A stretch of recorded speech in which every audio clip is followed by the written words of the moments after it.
Okay, so quite literally overnight, I decided to change my shading style.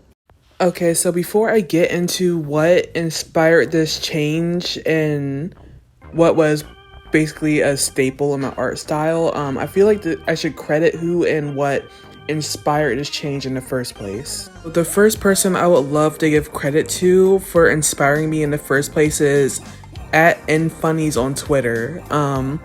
I saw art of them drawing, or I saw a drawing of Shepard and Ochi, and I immediately got inspired. Like, I couldn't stop thinking about it. Now, the second thing that also inspired me is the Mario and Luigi Dream Team art style. I really love it, and I love how colorful it is, and I love the shading. And now with that out of the way, we can get to the art tutorial on how I shade.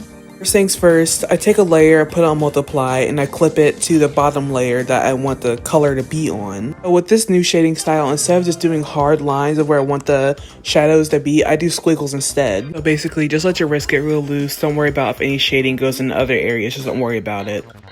Actually, one thing I forgot to mention is that I take a slightly lighter and warmer shade of the color that's the base color, and I just block out where I think light would be or where it would provide some nice contrast where the shadows are.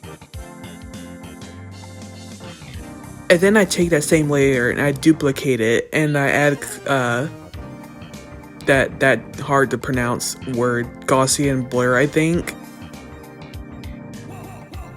And then I repeat the process one more time. It doesn't have to look exactly the same as last time. Just like, again, block it out in the same general area and duplicate it again. Okay, back to the shading. Okay, so as you can see, I'm doing the same thing as I did for the general lighting that I did not too long ago. And then I repeat this process one more time. So a total of 3 times I do this, all on a multiply layer. So now onto the lighting. I do this on a normal layer, no multiply or anything. And I take a lighter, warmer shade of the base color, and I do the same thing as I do with the shading. This is where that general lighting really comes in handy, because if you're someone like me who really struggles with lighting more than they do with shading, then yeah, it really helps.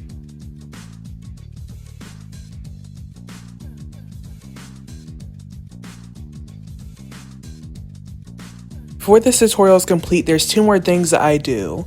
I take a bright yellow and I just do basically rim lighting. Wherever I put the lighting at, I put a yellow. Wherever the top, I hope I'm explaining this right, wherever the top is. Then for the shadows, I take a bright blue and I just put it wherever I think the bottom is. And that concludes the tutorial. Thank you for watching, you guys, and I hope you enjoyed the video, and I hope this helped.